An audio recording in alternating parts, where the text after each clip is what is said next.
जय हिंद साथियों। आज हम आप लोगों को बताएंगे लीग टूर्नामेंट में टेबुलर विधि।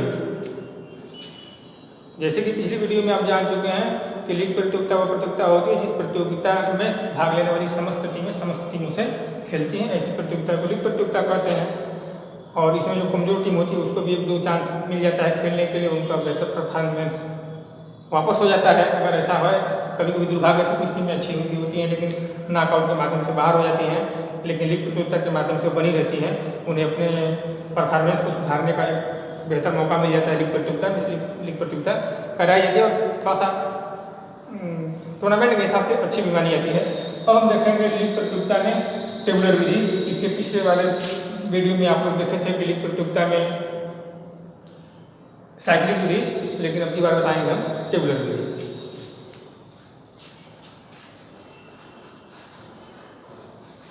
Tabular method.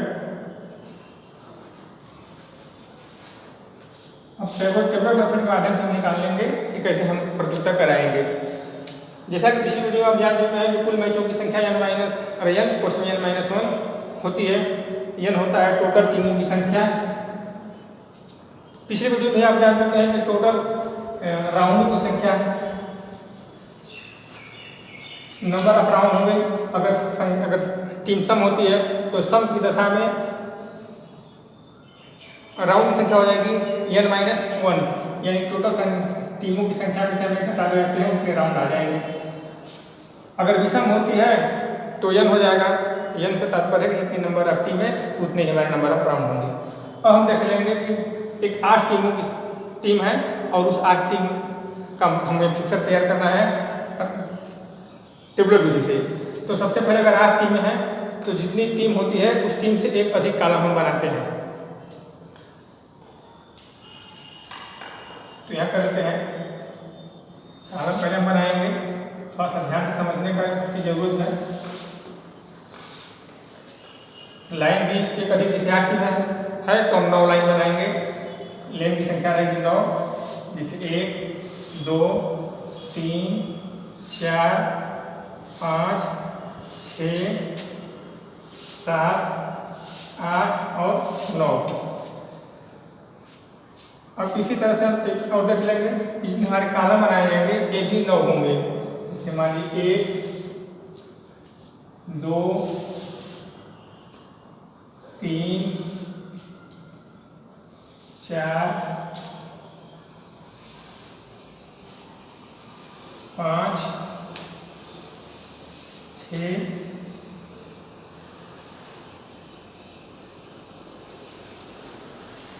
7। और जगह के अभाव में हम टीमों को घटा सकते हैं। अगर 9 टीम नहीं रख सकते हैं तो हमारे पास टीम रहेगी 6। अगर 8 टीम नहीं रखते, हम रखते हैं अभी 6, तो 6 रहेगी तो हमारे पास कॉलम ही 6 रहेंगे। 1 2 3 4 5 6 7, एक अधिक कॉलम रहेगा तो एक हम अधिक कॉलम कर लेते हैं। और यहाँ भी हमारा अच्छा रहेगा 1 2 3 4 5 6 और एक अधिक रहेगा 7।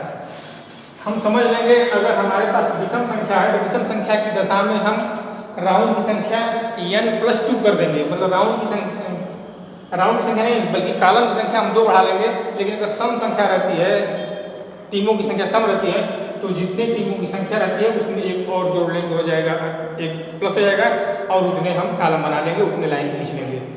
अगर हम 6 टीमों की बात करते हैं तो 6 टीमों की बात करते हैं तो हमारे पास 7 कॉलम होने चाहिए, 7 लाइन होनी चाहिए।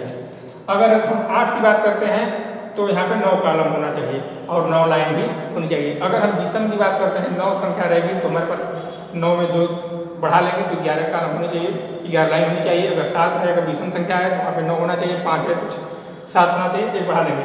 अब हम इसको ऐसे डायगोनल काट लेंगे। ध्यान से देखने का कोशिश करेंगे, समझने का प्रयास करेंगे। हम इसको डायगोनल ऐसे काट लेंगे ऐसे। अब इसको इसे काटने के बाद हम टीमों की संख्या है ए बी से निर्देशित करेंगे। A B C D E, यहाँ कर लेंगे F, क्योंकि 6 टीमें हैं तो 1 2 3 4 5 6। यहाँ भी कर लेंगे A B C D E F। अब ध्यान देंगे कि हम कैसे इसको संचालित करेंगे आगे। अब यहाँ हम डालेंगे 1 2 3 4 5। फिर हम यहाँ क्या करेंगे, 2 के बाद आएगा, बढ़ा लेंगे यहाँ 3, यहाँ कर लेंगे 4, यहाँ कर लेंगे 5। हम यहाँ 6 लिख सकते हैं, लेकिन यह जो हम 1 2 3 4 लिख रहे हैं यह राउंड की संख्या है, यह राउंड की संख्या है। तो हमारे पास टोटल टीमें हैं 6, तो वहाँ राउंड होगा, 6 में से 1 घटाएंगे तो 5, क्योंकि राउंड की संख्या है n-1। तो यहाँ जब राउंड है तो हमें छठवां राउंड नहीं डाल सकते हैं, यहाँ भी हम छोड़े रहेंगे, फिर आगे बताएंगे कैसे क्यों बढ़ाएंगे। फिर यहाँ 4 है तो यहाँ कर लेंगे 5, यहाँ 5 है तो यहाँ कर लेंगे 1, फिर उसके बाद यहाँ 1 है तो यहाँ कर लेंगे नीचे 2। अब हमारे पास 3 कॉलम छूटे हुए हैं, 1 2 3 4, 1 कॉलम छूटे हुए हैं। अब हम देख लेंगे कि यहाँ राउंड की संख्या हम 6 कर सकते थे, लेकिन नहीं करेंगे क्योंकि छठवां राउंड चल रहा ही नहीं है, तो यहाँ छठवां राउंड नहीं डालेंगे। हम यहाँ पे करेंगे 2 सम संख्या डालते हैं, फिर 2 विषम संख्या डालते हैं। तो 2 सम संख्या की जगह पे हम डाल देते हैं 2 और यहाँ कर लेंगे 4। फिर विषम संख्या जो होती है वह 2 कर लेंगे 1 और 3। तो इस तरह से हमारे राउंडों की संख्या तैयार हो गई है। अब हम देख लेंगे कि मैच कैसे कैसे स्ट्रक्चर कराएंगे। अब हम मैच कराएंगे, देखिए पहले राउंड में यहाँ लिखते हैं, पहले राउंड में, पहला राउंड में जो मैच होगा वह A का मैच B से होगा, A वर्सेस B। फिर पहले राउंड में हम देख लेंगे, यहाँ है, यहाँ मैच होगा C versus E, C versus E। फिर पहले राउंड देख लेंगे, यहाँ 1 है तो यहाँ मैच होगा D का मैच हो जाएगा हमारा F से, D वर्सेस F।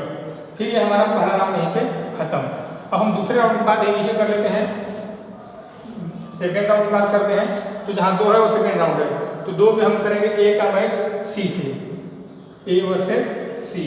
फिर हम 2 खोल देंगे, कहाँ यहाँ से है तो यहाँ F का करा देंगे B से, तो B वर्सेस F।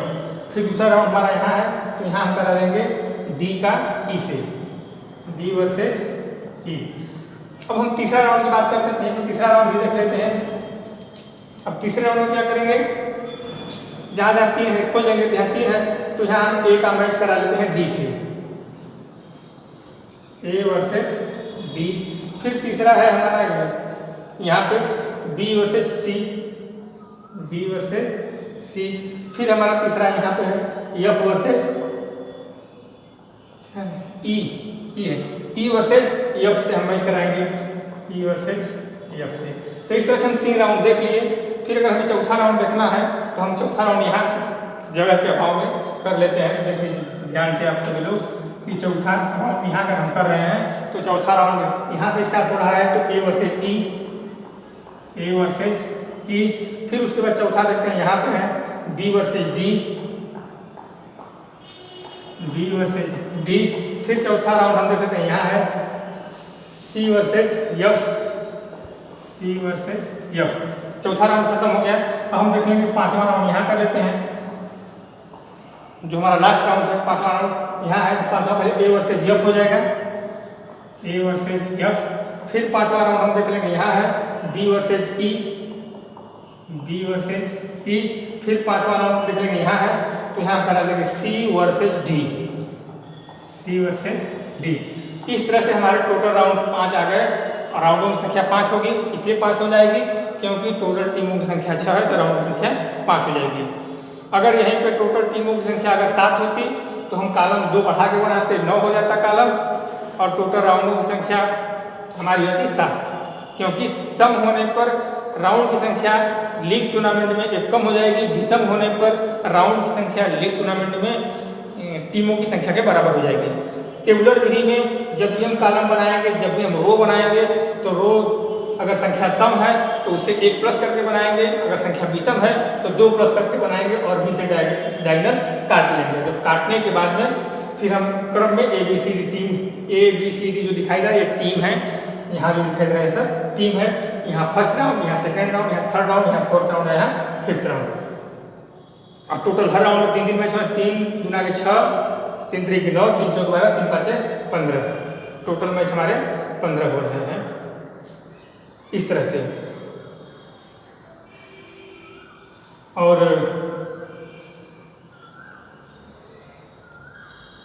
टोटल मैचों की संख्या अगर देखेंगे तो n माइनस 1, तो n हो गया टोटल टीमों की संख्या हो गई 6, यहाँ हो गया n माइनस 1 5। ध्यान समझ लेंगे, अगर यहाँ हम टोटल टीमों की संख्या देखेंगे तो वही सूत्र रहेगा जो पहले सूत्र लगाए थे हम टेबुलर विधि, पहले हम जो लगाए थे आप लोगों के सामने साइक्लिक विधि थी, उसी विधि के अनुसार सूत्र वही रहेगा n माइनस 1। तो n मतलब टोटल टीमों की संख्या 6, फिर उसके बाद पोस्ट में कर लेंगे 6 माइनस 1 यानी 5, तो 6 आप घूमते 5 बराबर 6 पंजे 30, अब बाटे 2 कर लेंगे, यहाँ तो हम मिटा चुके हैं, बाटे 2 यानी 15, तो मैचों की संख्या हो जाएगी 15। तो लीग टूर्नामेंट में मैचों की संख्या निकालने के लिए n पोस्ट में n माइनस 1 बाटे 2 का सूत्र लगाएंगे, उसके अनुसार से टोटल टीमों की संख्या हो जाएगी 15। अब आगे आने वाले अगली वीडियो में हम आप लोगों को बताएंगे स्टेयर केस विधि यानी सीढ़ी नुमा विधि या स्टेयर केस मेथड। धन्यवाद।